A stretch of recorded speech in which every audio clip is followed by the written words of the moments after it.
Dear respected Thai, dear Sangha, let us begin by coming back to ourselves, to our breath, enjoy our breathing. So you may like to bring your attention to your breathing. It's easy to focus on the breathing if we're not distracted, so it's good if we can close our eyes. Bring our attention to the rising and falling of our belly.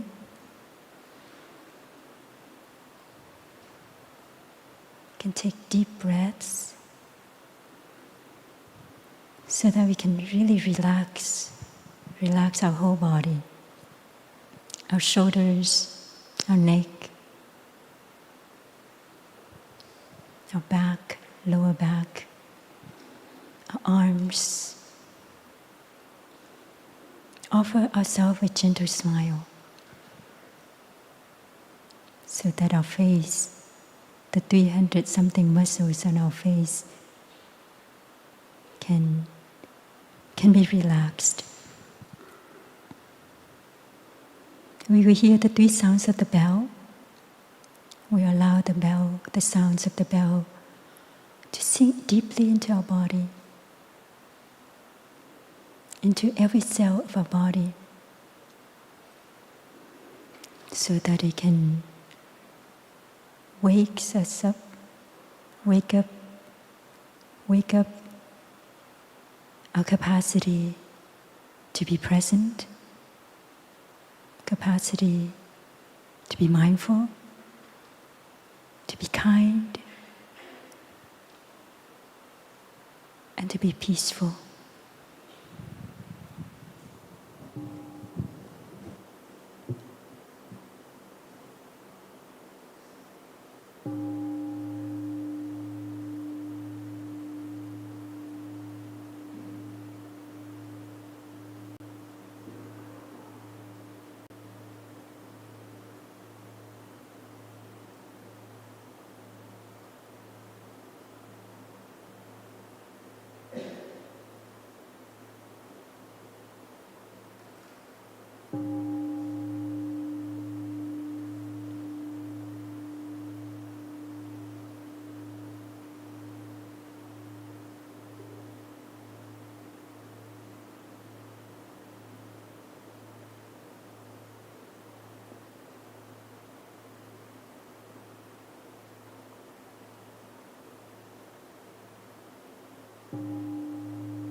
Dear respected Thai, dear Sangha, today is September the 23rd in the year 2015, and today is our second day in Magnolia Grove for the retreat. The time is now.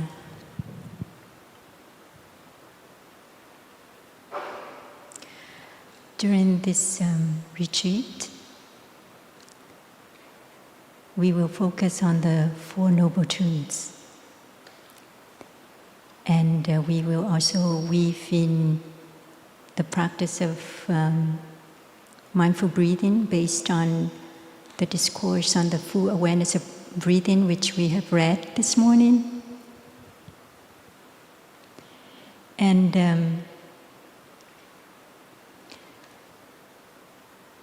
The first noble truth, which I've written up there, is ill-being or suffering. The second noble truth is the making of ill-being, the causes and conditions that have brought about ill-being or suffering. And the third is the cessation of suffering, the cessation of ill-being, which is really the presence of well-being and happiness. And the fourth is the path of practice that leads to happiness, to well-being. And today I will talk about the first noble truth, which is suffering, the presence of suffering.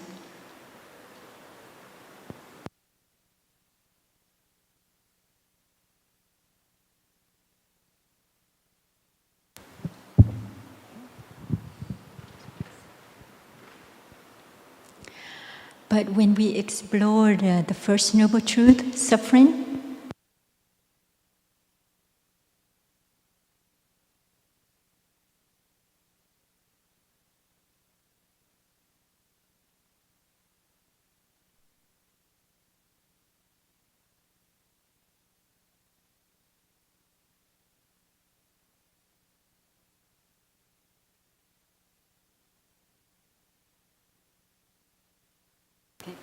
on again.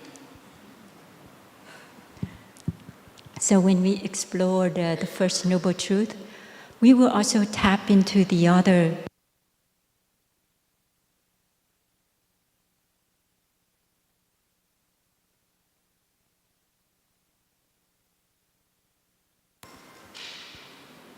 Okay, on again. I'm back. I guess I have to turn on and off all the time, huh?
So when we explored the first noble truth, we will also touch the other three truths, because the nature of the Four Noble Truths are interconnected. One contains the other. And so during the retreat, my brother and sisters, we explored deeper into the other truths. And so we will have, by the end of the retreat, we will have a really clear understanding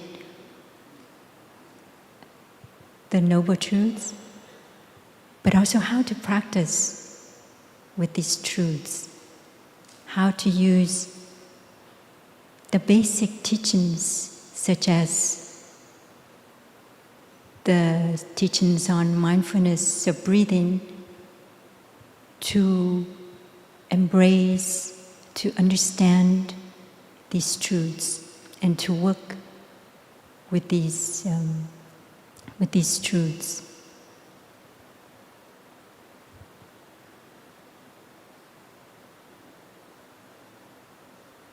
Why are we here? Why are we coming to a retreat like this?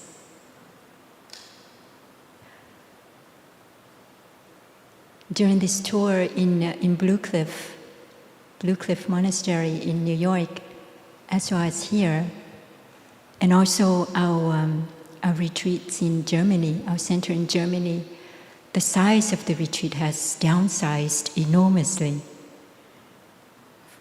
more than 50%. And some people told me that they appreciate it so much that the retreat is getting smaller, that it's less crowded. And that one friend told me that people are coming for the Sangha and the teachings, the Dharma, and not for Thai. And I thought, well, if you really look deeply into the Sangha, you see that every one of us is a continuation of Thai. Thai is present in every one of us. Thai is present with us in this retreat. I came up here feeling a bit nervous, and I called on to Thai. Thai, please come and give the Dharma talk. So, Thai is really present. And so if you look deeply into the Sangha, Thai is there. You don't need the physical body of Thai to know that Thai is there. That every one of us, not just the monastics, but also lay friends, lay practitioners, are a continuation of Thai as well. And the Dharma, the teachings that we practice, the teachings that Thai had expounded, the discourses that Thai had translated, are Thai. Thai's presence are very tangible. And so you actually come in for Thai as well.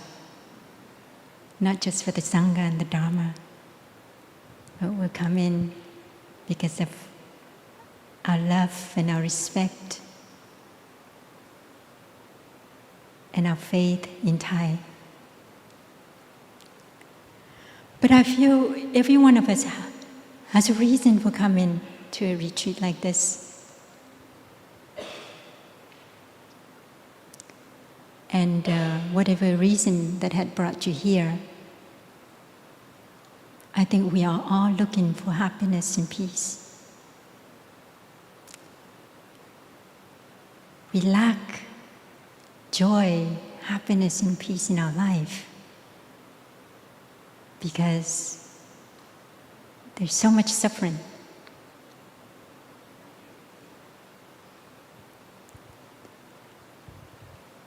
Suffering in our body, suffering in our mind. And I think we are here, just like the monastics, we come to this path because we want to learn how to manage our suffering and how to cultivate joy and happiness. This is our deepest desire, right? Our desire to be happy and to suffer less.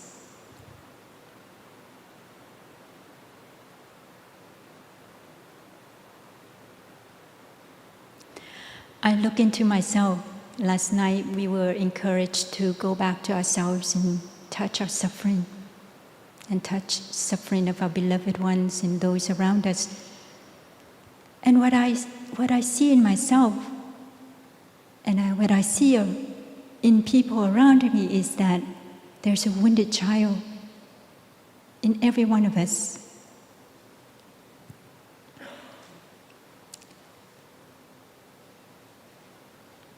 There's something that's really interesting that I have read somewhere. It was in a book on consciousness. And the author of this book uses muscle testing to calibrate the different level of consciousness.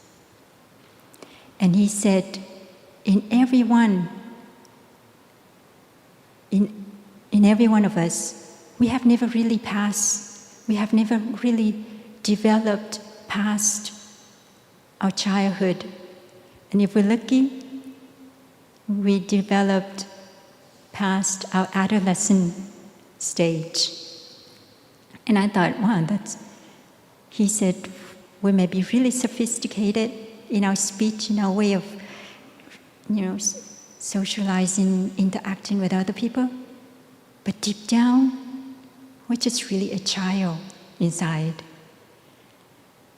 And it's, for me, that's the wounded child in ourselves. It's the child that brings so much suffering. And the child that has suffered a lot. And if we don't come back to this wounded child inside ourselves and take care of the wounded child, we will never be able to develop past our childhood stage or our adolescent stage. And so the practice is to come back to ourselves and recognize that there is a wounded child inside ourselves, so that we can take care of her. We can be her caretaker, her mother, to embrace her, to love her, to take care of her, that she had not had a chance to experience as a child.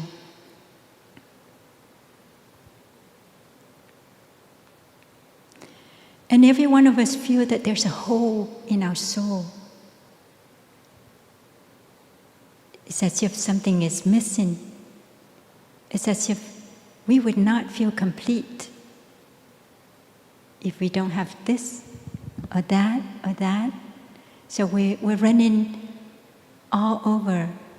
We're running in 10 directions just to look for things to fill up this hole.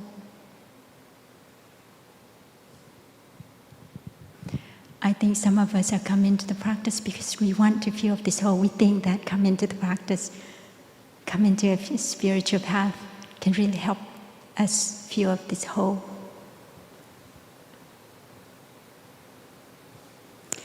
But why is suffering holy?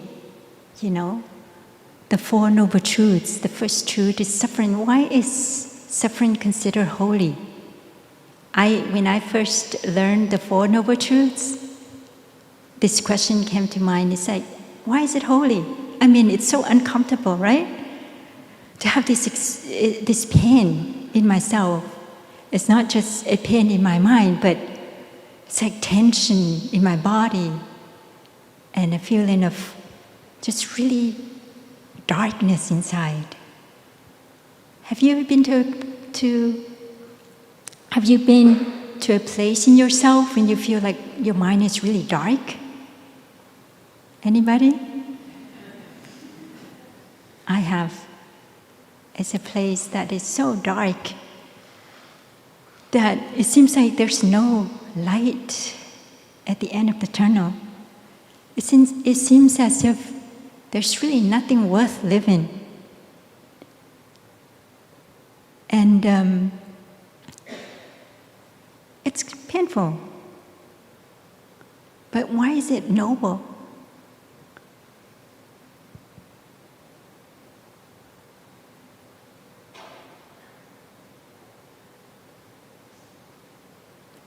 When we look into our suffering, when we stay with our suffering,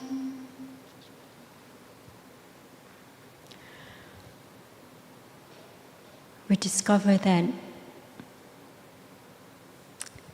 there are causes and conditions that are brought about our suffering. We understand deeply why and how the suffering had come about. And it's coming in touch with the rawness of our suffering, with our vulnerability, our fragility, that we can tap in something else inside ourselves, and that's love for ourselves.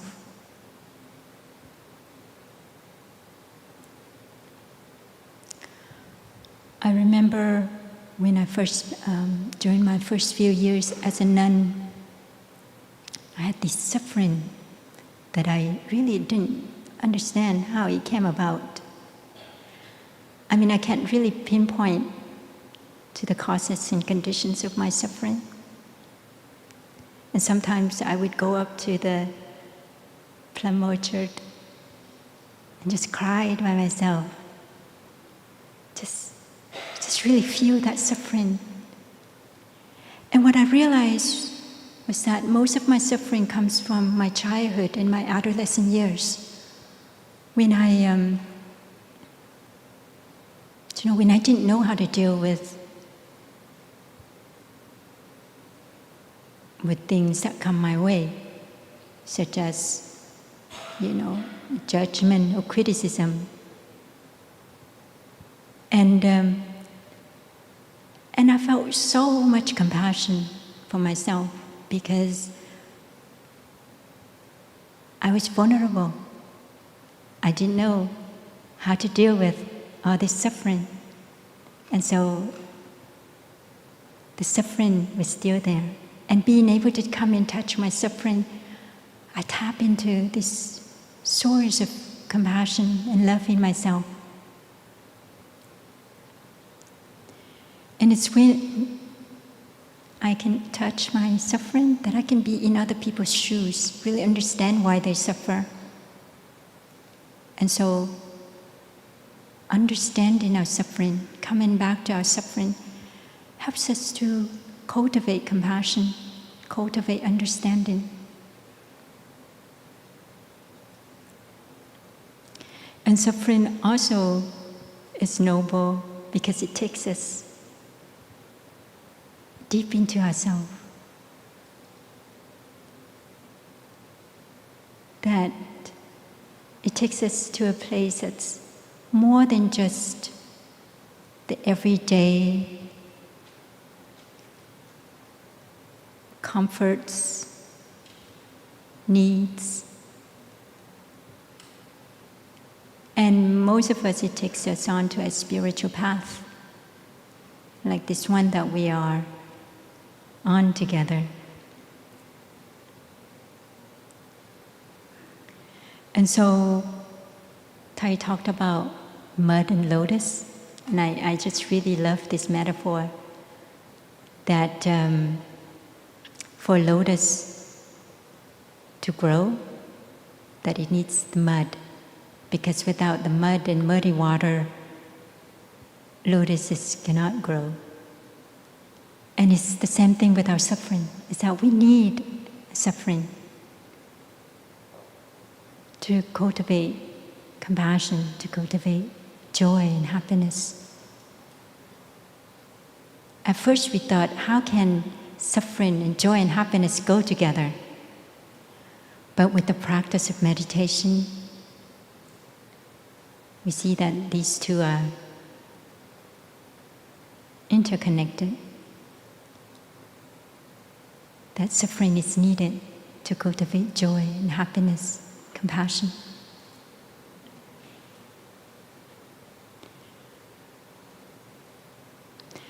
There's a tendency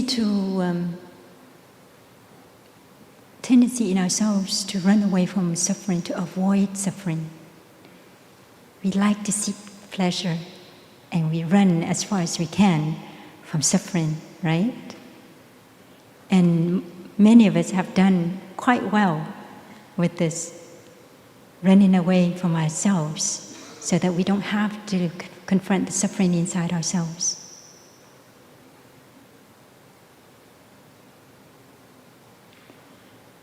And we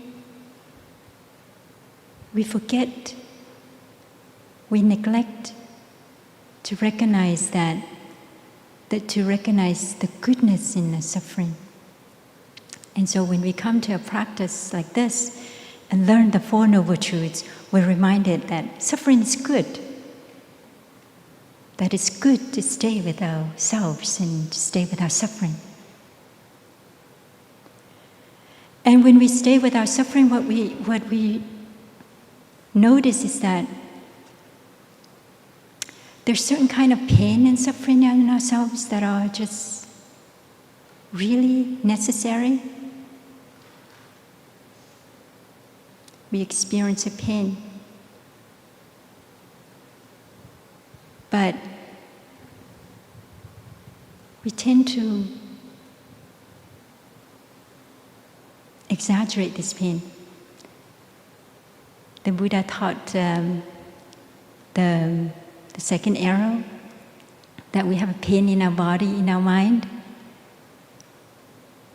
But we shoot in, that's the first arrow, and we shoot in more arrows to that pain, and that pain is not just double, but it's 10 times or even 100 times more intense. And so we're shooting arrows, second arrows to our suffering, to ourselves all the time.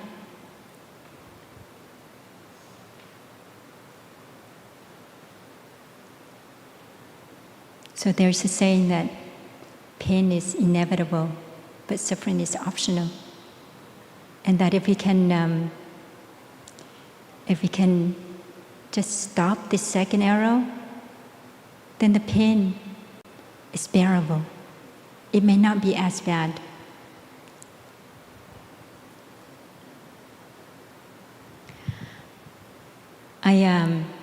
One example in my life, I've just noticed recently, is that I'm coming to an age where I'm feeling a lot of pain in my body. People said I look much younger than I am in my age. But I'm starting to feel fatigue, tightness in my shoulders, pain in my lower back, my legs. And I can't sleep at night like I used to. I used to sleep anywhere, anytime, even when we do slow walking meditation, I would just fall asleep. And I was so good at sleeping in sitting meditation. My siblings would notice. But now I'm coming to a point where I couldn't sleep so well anymore. And one of the brothers said, you are seasoned. You are aged. It's a loving speech of saying that I'm getting old.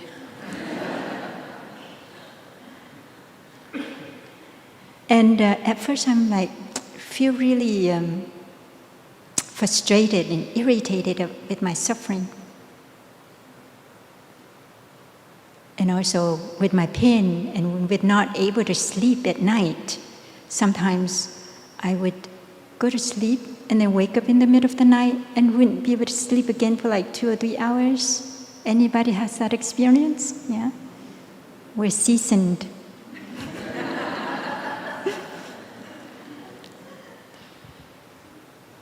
And so I thought, okay, so how do I work with this? How do I deal with this pain in my body now? And with the fact that I couldn't sleep so well anymore at nighttime. So one of the things that I practice is not to shoot second arrows to this pain and discomfort that is in my body and this lack of sleep. I look at my pain and I thought, it's not so bad, really. I mean, there are people who have much worse pain than I have right now. There may be people my age who are already having cancer or really serious illness. So my situation is not so bad. And the second thing I realized is that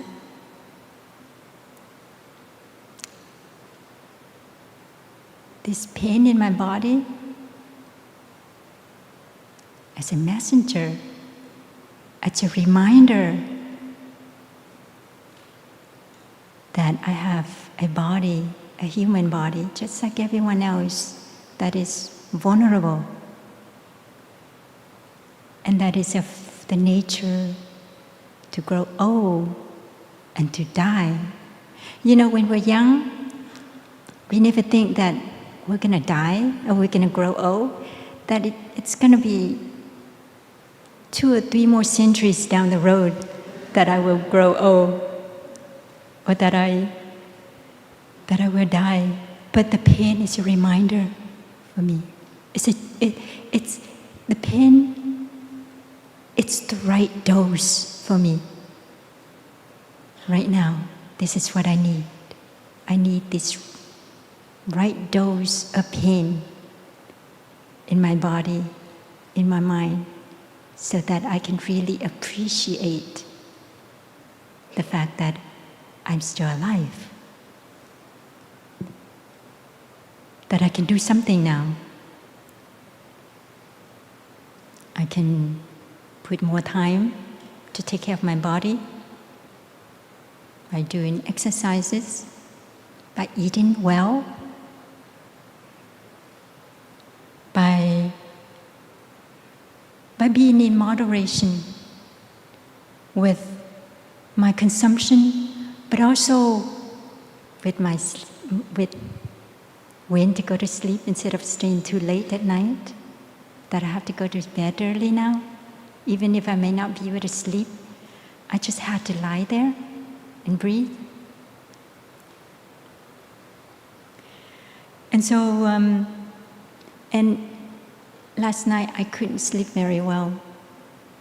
Maybe it's the Dharma talk that created anxiety in my body. But I woke up, my sister woke up, and I woke up, and I couldn't sleep until like maybe 3 hours later. And when I was about to fall back to sleep, so I woke up at about 1:30, and I didn't go to bed until like after 3:30. And then the bell was invited at 4:30, and it woke me up. Did anybody hear the bell, or was it just my imagination? Yeah. The bell was invited at 4:30. The bell team must have mistaken the time and thought it was 5:30.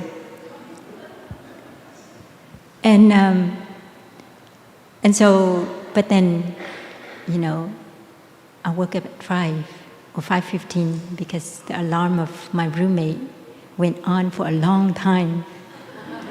So I slept very little. But that didn't really bother me because I'm just used to that.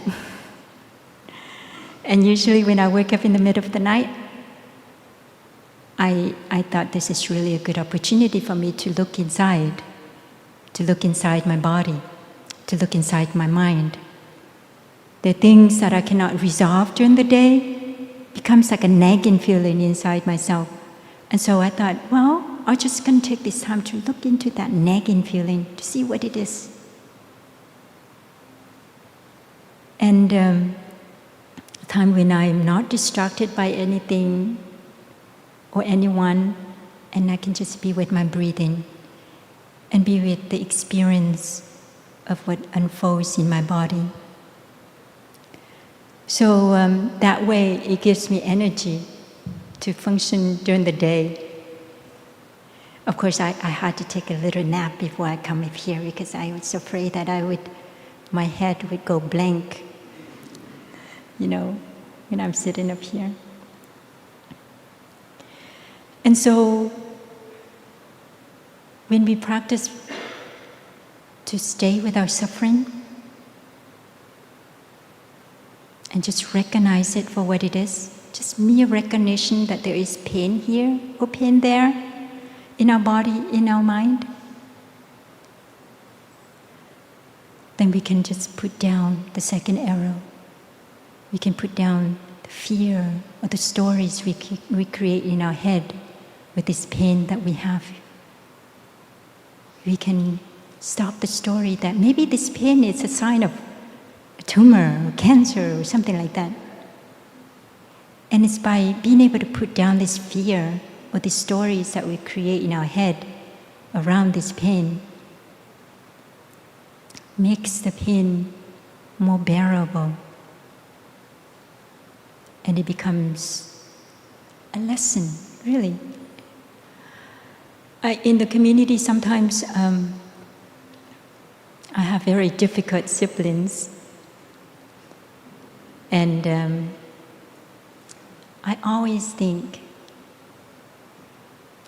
suffering will be her teacher. Suffering will be her greatest teacher.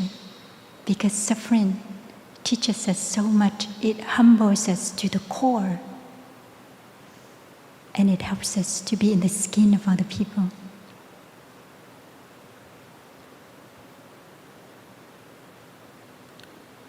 But how do we embrace our suffering? We need some kind of tools to work with our suffering.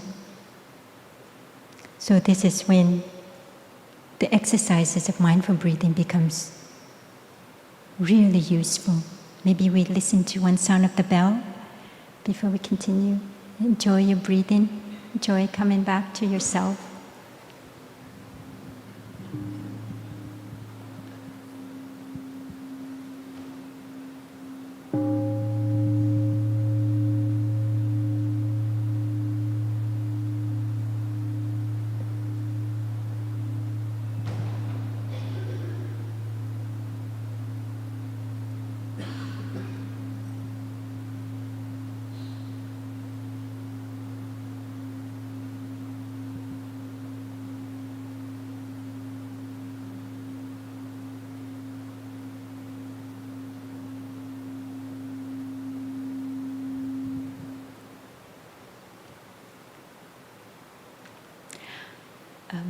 Just a question, how many of you are here for the first time?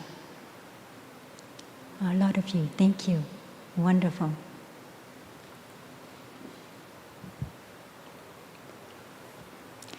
Inside every one of us, there's an innate potential to wake up. We call it the seed of mindfulness. We heard about mindfulness yesterday. My brother and sister shared about mindfulness yesterday. And the three very important capacities in ourselves, seeds in ourselves: mindfulness, concentration, and insight.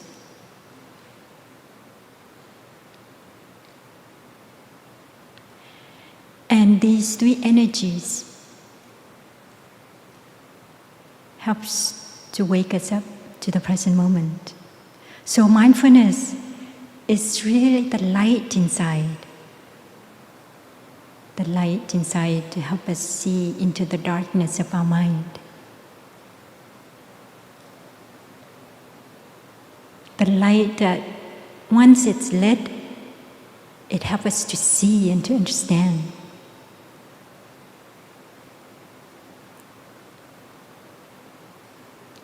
And what's really powerful with mindfulness is that once we shine the light of mindfulness onto something that is painful, such as pain in the body or suffering in our mind, it comes and it surrounds this pain. It embraces this pain. And then it sort of loosens up this pain. It lessens the intensity of the pain to the point where we can live in peace with the pain that is no longer too overwhelming. But when we shine this light of mindfulness onto an experience of well-being, such as love, for instance, or well-being in our body, it helps to prolong that experience and strengthen the roots in the depths of our consciousness. And so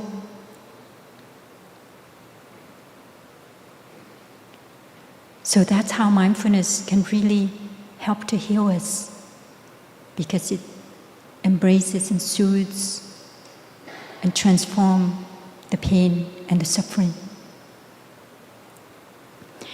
And concentration allows us to stay with that experience, to stay with the pain.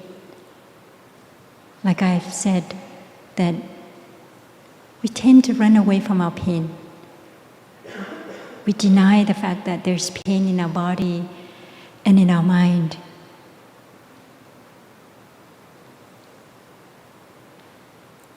And we couldn't stay with it. We just had to do something. We just had to think about something, but not what is really happening in my body, in our mind, in our body, in our mind. And so concentration means to stay with it, to sit with it, to look into it, to experience the rawness of the suffering and the intensity of the suffering. And insight is a clear seeing. It's a seeing not coming from the intellect anymore. It's a seeing that comes from like a gut feeling. It's like, aha, this is it. You know this is it. And it's an understanding of the causes and conditions that brought about the suffering. And it's this understanding that liberates. Yesterday, my sister talked about the practice of stopping and looking deeply to important aspects of meditation. And I like the metaphor of a lake that Thai always talked about. The lake on a clear day,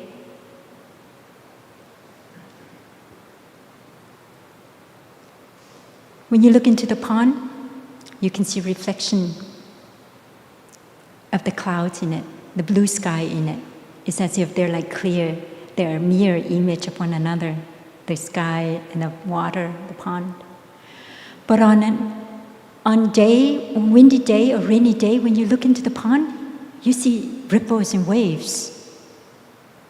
And it's the same thing with our mind. Our mind is like a pond.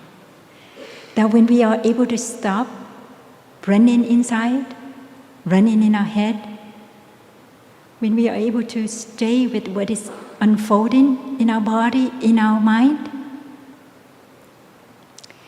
it helps the pond of our mind to become calm and clear, that we can see so deep into it. We can see our suffering, the causes and conditions that bring about the suffering, and when we have a lot of thinking, anxiety, they're just really dark. We can't really see much. Decisions that are made from that place are not really always good decisions. And so stopping is when we are able to come back to ourselves, come back to our breathing, stop running in our head, so that we can really experience what's there in the moment. We can really feel and sense what's there in the present moment. Then the pond of our mind becomes calm and clear, that we can see deeply, and that's called insight.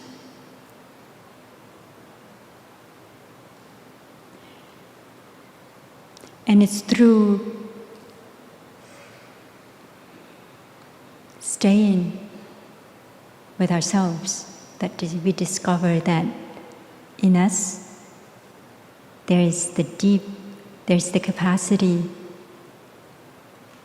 of deep understanding. That is the deep understanding, the insight that liberates us, that transforms our suffering and our pain. We don't have to run out there. We don't have to find it in a teacher. All we need to do is come back to ourselves, come back to our breath, come back to our body, and we can tap into that capacity to understand, to see. We discover many treasures in ourselves, treasures that we have never known that are there, that we have them.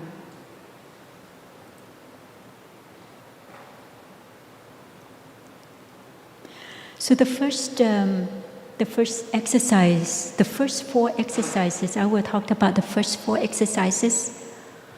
The first 4 exercises focus on the body. The breath is part of the body. So the first one is just recognizing there's an in-breath and there's an out-breath, aware of the breathing. It's mere recognition.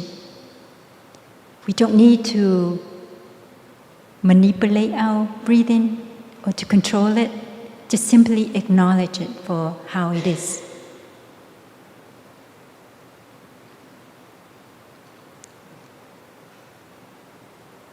I breathe in and I know I am breathing in. That this is an in-breath, it's not an out-breath. And I breathe out, I know this is an out-breath. That's an awareness of the breath. And the second one is long and short, which is we're following our breathing, whether it is long, whether it is short, that we follow it from the beginning to the end.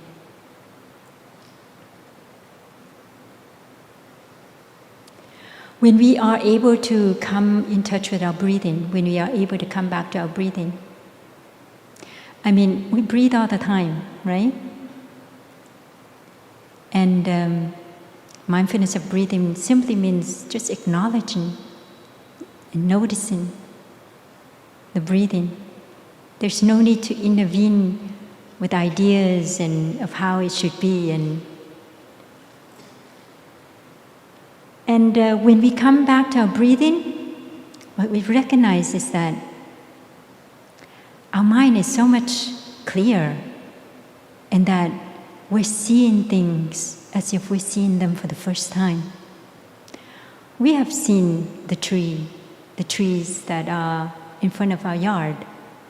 We have been with our beloved ones all their lives, all our lives. But we don't really actually see.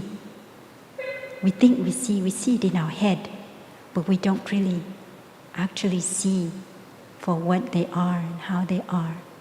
And so when we come back to our breathing, it helps us to recognize the wonders around us, truly see the wonders around us. In our practice, we're not just talking about suffering, we also talk about joy. That suffering is part of life, but also joy is too. Beauties are all over, all around us. And that we need to come in touch with these beauties and these wonders around us in order to nourish us, in order to cultivate joy in us. And when we see the wonders around us, the beauties around us, we're also able to see the wonders and the beauties inside ourselves. They're just a reflection of our own beauties and wonders, these wonders around us. And so being able to drop our thinking and stay with our breathing, we are able to come in touch with the wonders inside and outside, so that we can be nourished and strengthened by these wonders.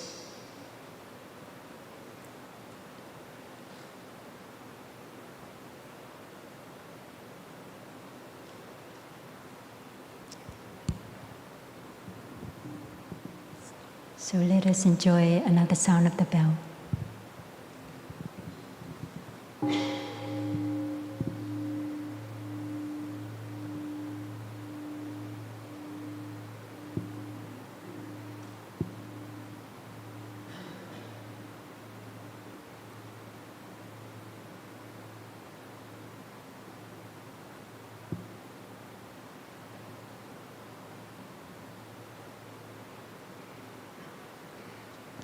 The third exercise, we breathe in and we experience the body. We are aware of the body. The body, we bring attention to our body, whatever position it might be. whether it's a sitting position, lying position, walking position. Just bring our attention back and recognize these different positions or movements in our body. And that's enough to make us mindful.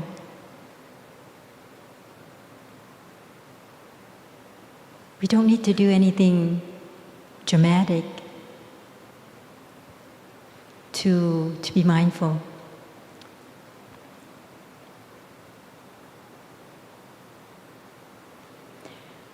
When we bring our attention back to our body, when I bring attention back to my body and stay with my body, I feel this sensation running through my body. It's as if it's a sensation of joy. It's as if my body is saying, you have neglected me too long.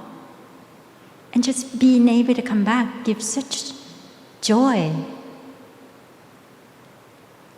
And such a feeling of well-being in the body. Anybody had experienced that? Like this feeling running through your body of just joy and well-being? Yeah. Thank you.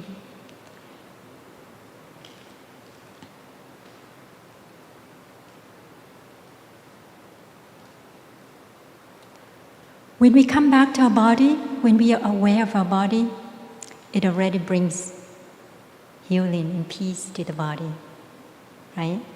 So the next exercise is calming the body.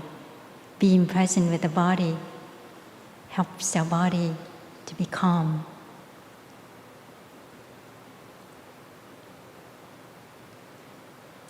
One of the practices that I do is,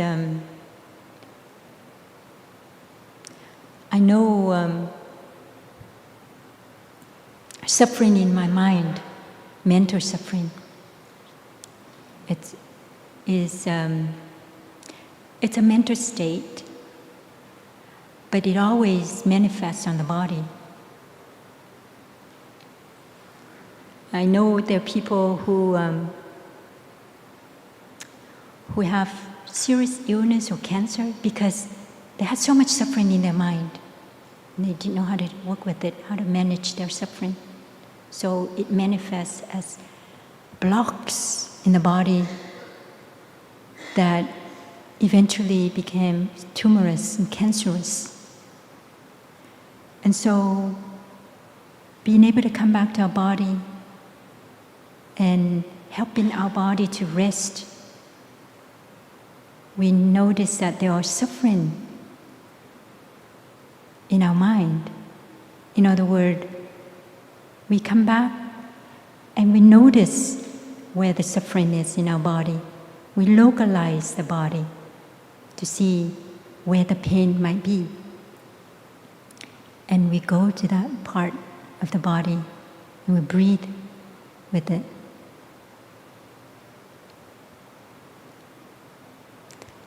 Sometimes I live in a community with so many sisters and with so many friends that during the day things come up and I don't really have the time and the space to confront these difficulties.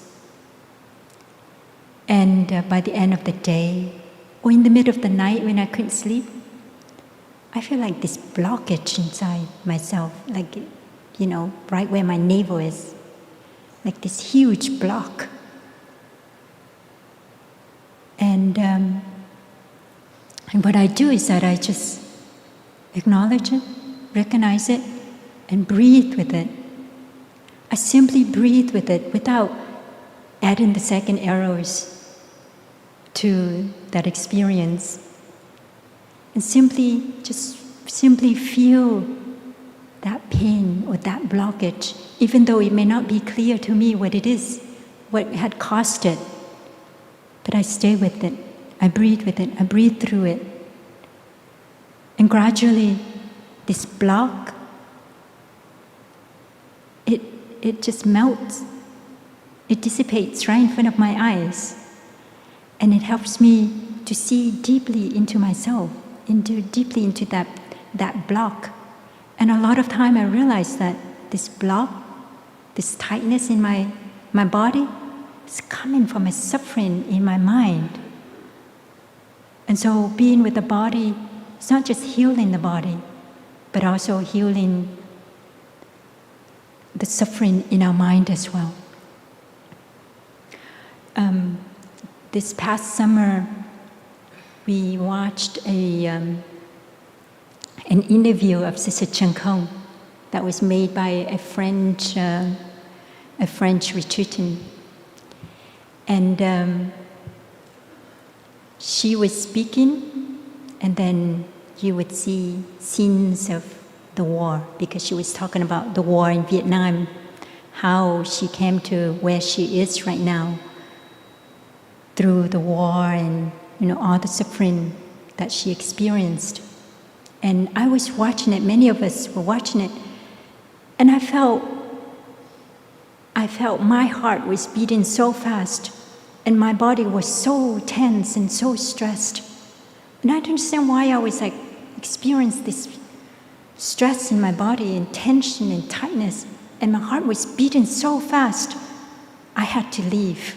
And I know many of my sisters experienced that too, the scenes of the war.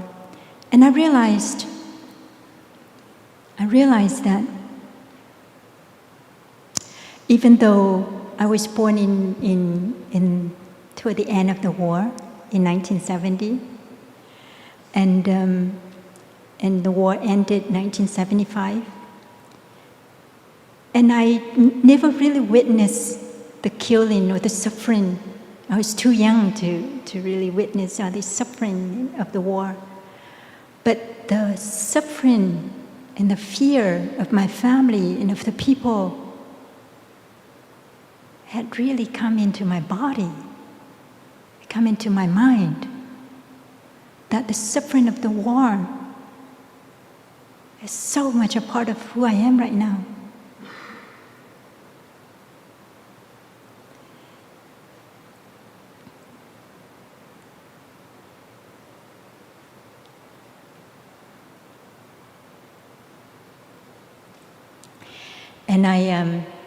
And I couldn't make myself to go back and watch that movie anymore, because the pain and the tension and it was just too intense. And it's that experience, this pain in the body or the tension and tightness in the body that helps me to see that root. I've never really thought about it. I never really thought about how the war had impacted me. I know it had impacted my parents enormously, but I never knew it had such impact on me. And so it's through understanding that I know, through being able to see that, understanding that I know that I have a soft spot in me, and that this soft spot comes from the experience of the war in Vietnam. And so it's through being with ourselves, with our suffering, that we can understand really deeply who we are and how we are and why we are the way we are.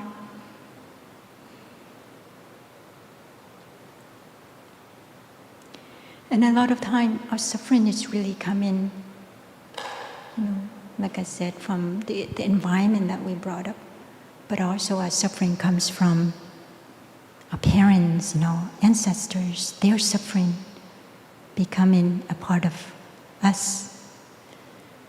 So I just have to be really patient with myself and not force myself to transform overnight. So if you're not transformed completely after this retreat, don't be too harsh on yourself. There's suffering in us that may take a lifetime to transform, and it's okay. That it's a process, and we have already begun this process by being at a retreat like this.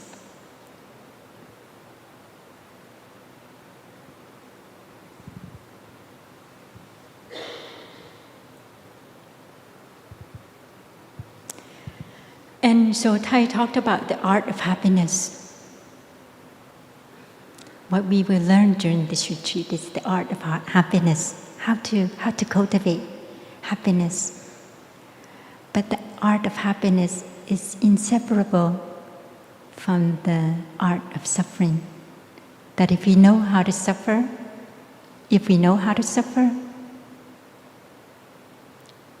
we can experience happiness. So I'd like to end the sharing here.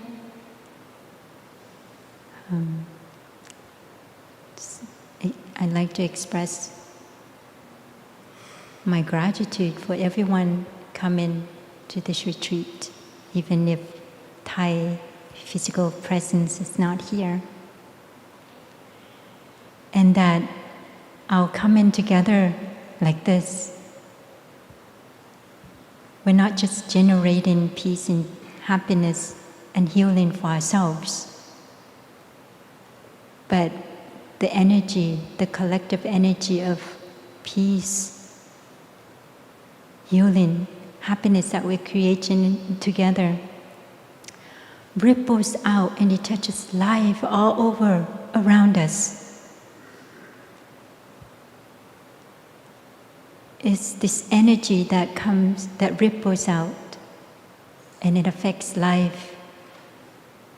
So we're not just practicing for ourselves, we're practicing for our family, for our society, and we're practicing for the whole humanity. And this, we need more of this energy of collective awakening, so that the world can suffer less. Thank you for listening. Thank you for being here.